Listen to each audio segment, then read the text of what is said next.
My great spiritual teacher used to say, is the first law of God. Most people are fickle. They change their jobs, their spouses, their friends, their beliefs, their ideas, not because of any new expansion of awareness, but because they lack the simple power of perseverance. One must be loyal to one's principles and not allow oneself to be ruled by sentiment.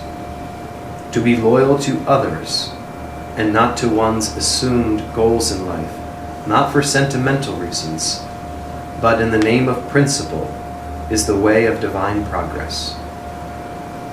Perseverance can be difficult, for in every undertaking there is a certain amount of dull routine. Don't be ruled, therefore, by likes and dislikes, but do whatever has to be done. If it is right, let nothing intervene until the job is finished. And let's affirm together, I will finish what I set my mind to do. I will finish what I set my mind to do. Before leaving it for something else. Before leaving it for something else. My word is my bond. My word is my bond. So also is my resolution. So also is my resolution. A little softer. I will finish what I set my mind to do. I will finish what I set my mind to do. Before leaving it for something else. Before leaving it for something else. My word is my bond. My word is my bond. So also is my resolution. So also is my resolution. And in a whisper, I will finish what I set my mind to do. I will finish what I set my mind to do. Before leaving it for something else. Before leaving it for something else. My word is my bond. My word is my bond. So also is my resolution. So also is my resolution. And now silently, but with deep concentration at the spiritual eye to put between the eyebrows, I will finish what I set my mind to do. Before leaving it for something else. My word is my bond. So also is my resolution. I will finish what I set my mind to do. Before leaving it for something else. My word is my bond. So also is my resolution.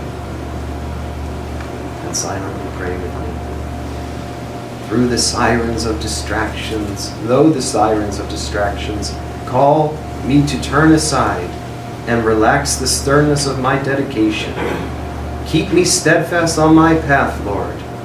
My goal in life is Thee.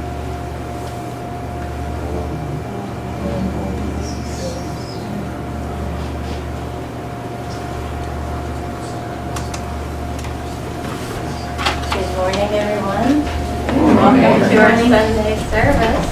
Special welcome to all of our family from the South Bay Center and everyone joining us online.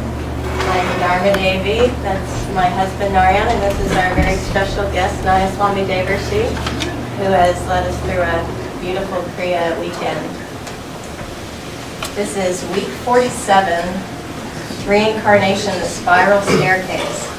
This is from Rays of the One Light, weekly commentaries on the Bible and the Bhagavad Gita by Swami Kriyananda. If anybody has a seat open next to them, you want to raise your hand? Okay.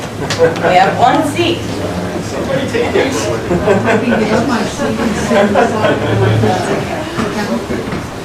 There is also some room on the sides there. Truth is one and eternal. Realize oneness with it in your deathless self within. The following commentary is based on the teachings of Paramahansa Yogananda. In the book of Revelation, chapter 3, Jesus Christ tells us, Him that overcometh will I make a pillar in the temple of my God, and he shall go no more out. There is a difference between church dogmas, which are based on reasoned deductions from scriptural statements, and the pronouncements of wisdom, which are based on the inner realization of scriptural truths. Reason, like a train, can only follow already existing tracks of human experience. Human memory, being short, is seldom able to cross back over the threshold of a person's present existence. Biblical references to previous lifetimes on earth are overlooked in the deductive process, and we find them therefore excluded from the body of official dogma. Nevertheless, such references exist. The Bible itself presents them, as does Jesus in this passage, not as abstract teaching, but as direct personal perception of truth. In the same way, Krishna in the Bhagavad Gita silences Arjuna's reasonable doubts on the subject, not by reasoned argument, but by the frank statement contained in the 4th chapter of that great scripture. Arjuna, you and I have passed through many births.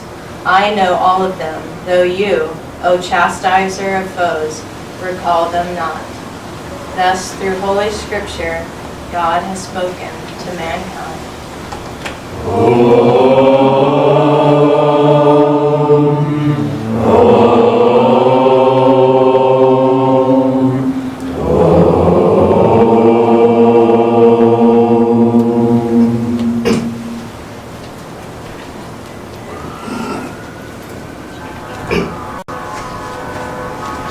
Well, it's a joy to be here with everyone this weekend, sharing these great teachings.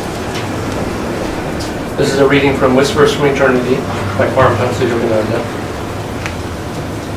And this is sort of an unusual reading because I think many people tune into God as Divine Mother in this very sweet, divine way, which is one aspect of Divine Mother, but this aspect that he talks about in this reading is another aspect that he doesn't name her by name, but it's the way that she is worshipped in Bengal as Kali. And this reading is Dance in Me, Thy Dance of Infinity. O Mother Divine, I have learned to love Thy dance of destruction, for I see now that what is destroyed is my own ignorance and folly. Thou hast shattered again and again with Thy war dance of destruction my fragile cage of bones and flesh, and consigned it to crematory flames. Thou hast done so smilingly, to show me and everyone that our souls are ever free and cannot be burned or broken. With Thy mercy, Thou hast stripped away, sometimes seemingly with harshness, but always with loving purpose, the countless hardened, blood-encrusted covers of delusion that coated us. I appreciate now Thy dance of devastation, Mother. Together let us cremate my every desire, frailty, weakness, and finitude, forever and ever. I'll join Thee laughing in Thy dance of evil's destruction.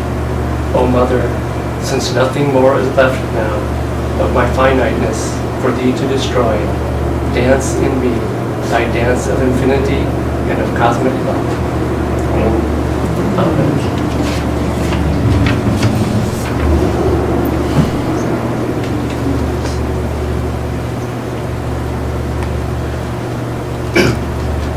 Paramahansa Yogananda wrote something about reincarnation once that really stood out for me because, one, it was very strange, and two, because I never saw it written anywhere else.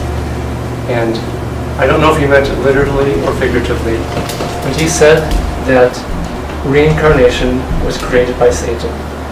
And the reason Satan created reincarnation is because it would allow for the ability to fulfill unfulfilled desires at the end of a lifetime. That you would have a chance to come back and fulfill those desires. And most new souls, when they hear about this idea, they think it's a good thing because they'll have unfulfilled desires and then they'll fulfill them. And maybe they'll have a few more and then they'll fulfill those and then some others pop up.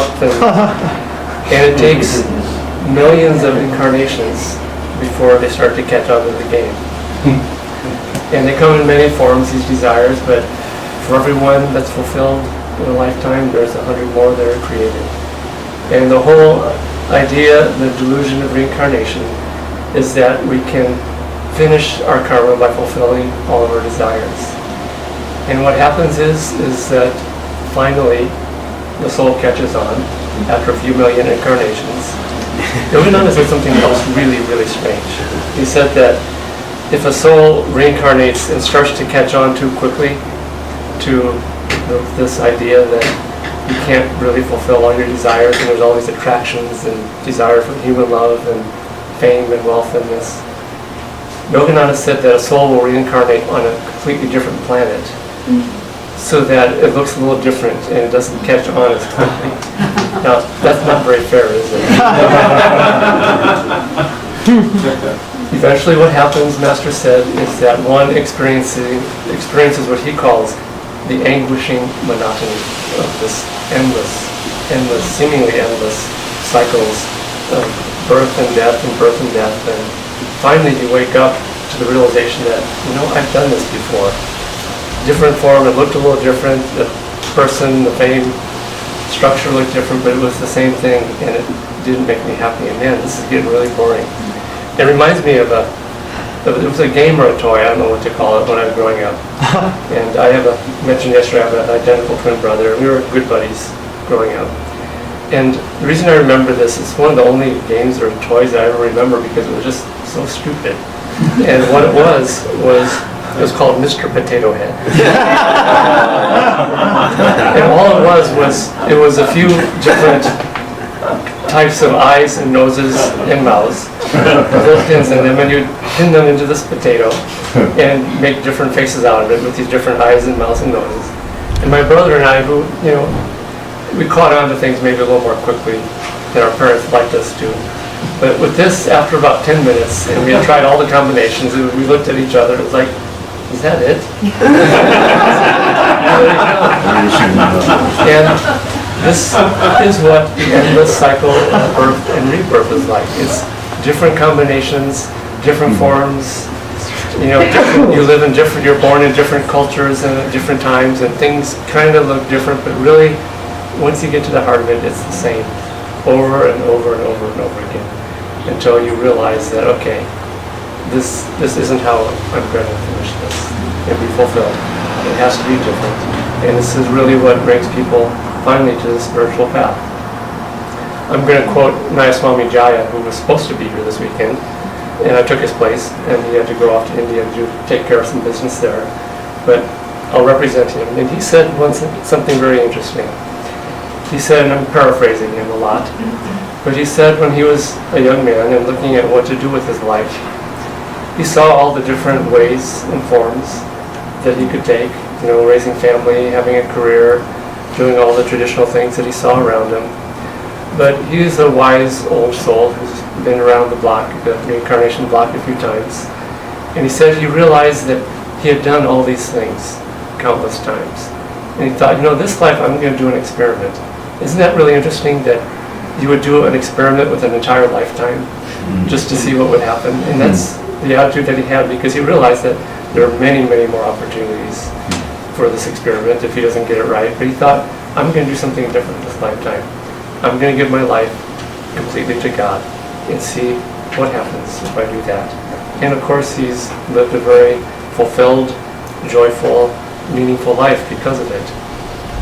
And that's what it takes eventually for the soul. And that also shows the way out, the way to divine freedom. What does this look like in a human life when you finally realize this? Well, this weekend, it's a poignant weekend for me because it was 4 years ago today that my wife, we were in Dallas giving Sunday service and a Kriya weekend, just like this one. And the reason I know it was exactly 4 years ago because it was the exact same topic of reincarnation. And she had had breast cancer 10 years, she'd been fighting it. And she, that weekend, out of the blue, it had been in remission, but suddenly she started having some very intense symptoms with vision and stuff. And I think God told her this because it took the doctors to do a whole MRI to be convinced. But she knew that this cancer had gone into her brain. And, it sounds bad, it sounds horrible, but in fact she was extraordinarily joyful and free. And in fact, she said to me, if I don't have brain tumors, I'm going to eat my socks. She said a great deal of laughter. And she also kept saying over and over again to console me, she said, don't worry, I'm free. And she was done with the cycles of reincarnation to some extent, I think. But even as she insisted on giving the Sunday service talk, even though she could barely stand up and see, she gave the talk. And it was kind of like this is what it looks like when a soul is at the end of life and has seen it all, has done it, has fulfilled, has completed it. And this was sort of the parting words, which was just, you don't get many opportunities to see something like that. And she paraphrased something that Master said. She told the story. Yogananda, the way he put it, he said that he told the story of this man who lives a life, he's very successful, and he dies with the desire and realization that he was lonely in that life. And so he prays to God, I want this next lifetime, but I want to share this success and wealth with a partner. And so next lifetime, he has a partner, but she dies young. And so then he's lonely again. So he dies with the desire that she live a long life. And so next lifetime, he doesn't have very good health and can't enjoy it. And so he dies with the desire to have perfect health. And then the next life, he has that, but there are marital difficulties. And so he dies with the desire for that. And it goes on and on and on. And finally, he wakes up and says, you know, this isn't working. And what is it when you keep doing the same thing over and over again and you keep getting the same results? That's just the definition of stupidity. Well, the way Maria put it, which was very insightful, she said that we're tricked into thinking that we can make our lives perfect. And the way that we're tricked is that we find certain parts of our lives that we can become very skillful at perfecting. And she didn't describe it as perfecting. It's the way she put it in her earthly language was that we can make certain parts of our lives not suck. The way she described it was you can eventually really work hard at it until you can find and make the perfect cup of coffee. You put out all this effort and you realize, you know, I'm good at this life stuff. I can make the perfect cup of coffee after all this trial and error, and I discovered how to do it. And now I can apply it to health, to career, and I can perfect this, and I can perfect every part of my life. And she said, speaking of the end of her life, that no matter how perfect it can seem on the outwardly, there's always going to be a fly in the ointment if we try to seek fulfillment on that level. And the only way out, as she put it, is to live for God and to give one's life to God. And this is what the great saints and masters have told us over and over again, that fulfillment in the end only comes in union with God. It comes from going back to our divine home. The way Patanjali put it in his Yoga Sutras, he talked about the yamas and the niyamas, which are the 5 do's and the 5 don'ts on the spiritual path, which are prescriptions of how to live the right kind of life. And 2 of the yamas are interesting. One of them is non-covetousness, which means not being attached or not wanting things that aren't yours, which is a big problem for many people. It's basically what every billboard is trying to get you. And one of the other ones, which has an interesting take because it's very different, or it doesn't seem so different, it's non-attachment. And that particular yama of non-attachment refers to not being attached to what is yours.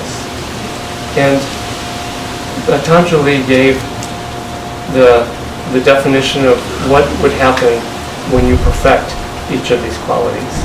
And he said that when you perfect the quality of not being attached to what is yours, and he meant by what is yours meaning everything, our emotions, our body, our possessions, everything that we look in the mirror and say, this is what Devarshi is. And it means everything, your gender, your politics, your thoughts even of yourself, not being attached to any of it.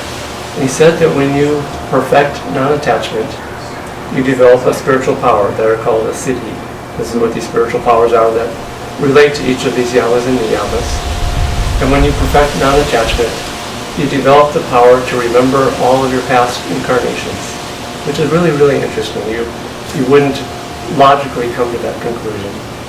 But what Swami Kriyananda explains and what Patanjali explained about it is that when we stop identifying with this little self, then the whole drama, the whole endless succession of who we are stops being this person in this lifetime and all of our problems and our emotions and our issues and this person did that to me and I like this and I don't like that. We stop identifying with that and we recognize and see the entire screen of all the incarnations. And we see all these incarnations, and we finally recognize that I am not Devarshi, I'm not a man, I'm not any of these things. And what am I? Obviously, the only answer to that is, and really it also describes the way out of delusion, is turning our identity from this little self into being one with the infinite, one with God. There's a story that describes this in a way that I find so delightful that I never tire of telling the story, and I hope you never tire of hearing it, because I know I've told it in LA before.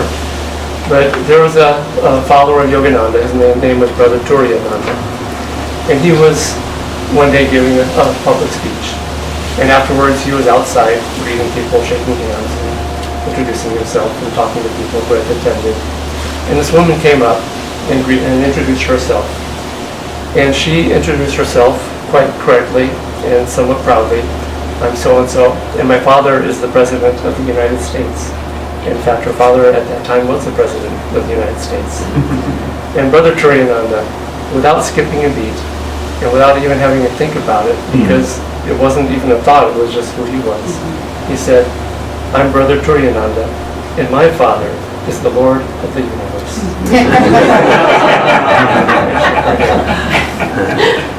That was his identification, was being a child of the infinite. And I think this is the great solution to the caste system, the pride of pedigree, one of the meannesses of the heart that Yogananda's Guru Sri Teshwar talked about, is to understand that you can be the daughter of the President of the United States, and that's all well and good, but I'm the son, the daughter of the Lord of the universe, and that is my identification, and that is who I am one with. And that is the way out of these endless incarnations of desire, attachment, fulfillment, creating more desires, is changing our identity from this little self to the infinite self. Now, how do you do this? Because that's a pretty big leap to make all at once. To just say, okay, I'm deciding I'm not going to be Devarshi anymore, I'm going to be a child of the infinite and one with God. Well, it's a process. And in fact, it really is more just a changing of the direction of our consciousness and the direction of our identity. Because I think what we do as we go through these millions and millions of incarnations, we do identify with this current incarnation, with this current self. And what really helps us to identify with it really deeply is that we do have desires, we do have attachments, in which we put out energy to fulfill, to acquire this, to acquire that, people, things, through the senses, we acquire through the senses and experiences. It all turns back to us. It all keeps pointing back, the energy, the flow of energy is to this little self. And the way out is very simple. It's to reverse that flow of energy away from ourselves, and not just away from ourselves, but towards divine freedom, divine joy, divine bliss, towards the infinite. And if you look at the lives of the saints, you see how they do it. And it's very, very simple. You can almost look at all the saints and masters throughout history of every religion, and you'll find that there's one thing that they have in common, and it's an unusual thing. It's not something that's on the surface, because they express their saintliness in many different ways. But when you think about saints, you don't think about what they acquired or what they had, even in a divine way. Yes, they had divisions and experience of God, but when you look at saints, it's almost defined by what they give and not what they receive. And their lives are dedicated in devotional service and meditation, self-offering to God. I mentioned this at the Kriya ceremony last night. The word Kriya is simply, it means action, and it's the same root as the word karma. And Swami Kriyananda has said with the Kriya technique, but you can apply this to all action. He said, make every Kriya an act of devotional self-offering, meaning that as you bring the life force up, you offer it to God with devotion, and you offer your complete being back into the infinite. And so you can apply this also to action. And there's a Sanskrit expert who told me that one particular interpretation of the word Kriya as opposed to the word karma. Yes, they both mean action. But that Kriya also has a particular interpretation of pure selfless action, pure sacred action. And really, what is pure sacred action? Very simply, it's giving ourselves away to God, to divine joy, giving ourselves in service to others in divine love.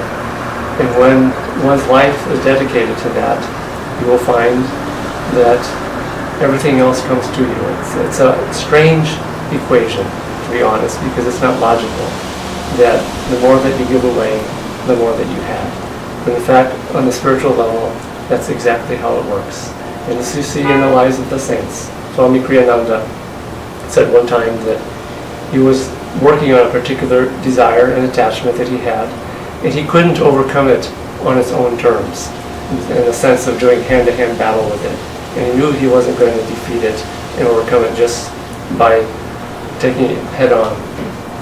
What he said he did instead was, at the same time that he was having to work with this and be challenged by it, he continued to give his life in service to others and practice devotion, devotional chanting, meditation, devotion to God. And the way he put it was that the karmic scales finally started to get more weight on the side of the divinity, on the side of freedom. And the scales finally tipped, and he overcame this particular desire that he had, not by working at it, or not by fulfilling it, but simply by changing the flow of energy from fulfillment of desire and thinking of oneself to giving oneself in devotion to God, giving oneself in devotion and service to others. And it's really very, very simple. The whole spiritual path is really about changing that flow of energy away from the little self towards our infinite self.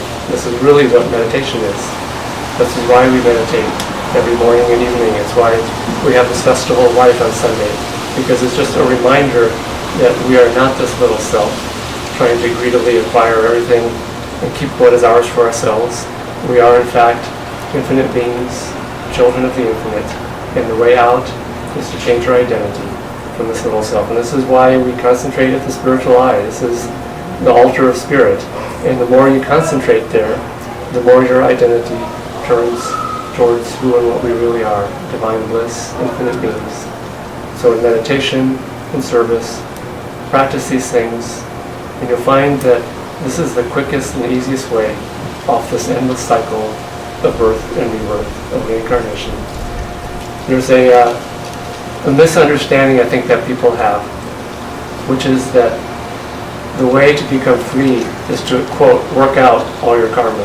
And so really what people are saying is it's sort of a way of rationalizing being worldly or sensual or greedy or all these things. But what the masters teach us is not that you don't become free by getting rid of all your karma. You get free by first changing your identity to union with God, and then you don't create any more new karma that creates yet endless more cycles of birth and rebirth. And that old karma that you still have to work out, it gets worked out on its own. In fact, Yogananda said that once you become liberated inwardly and free from creating new karma because your identity is one with God, he said you can actually work all of your past millions of lifetimes of karma out in one single meditation.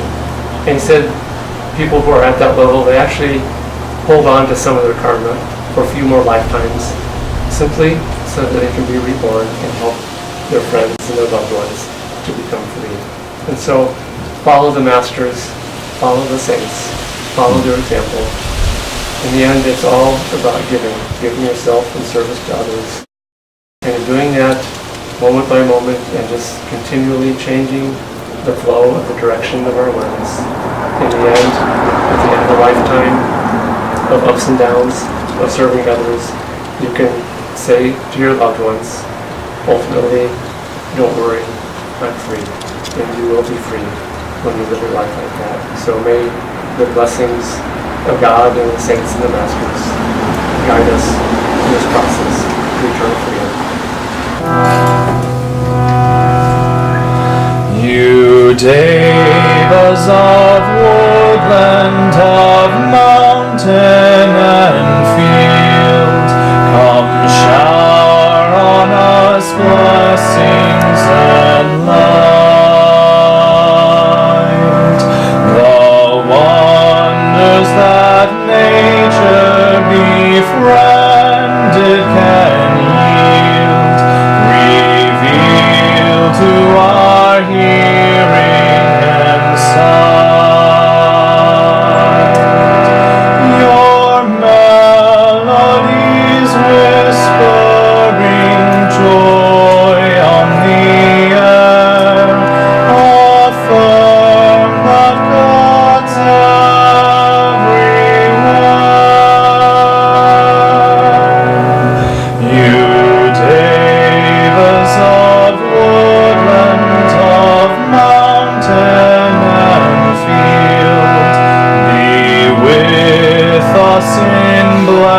sing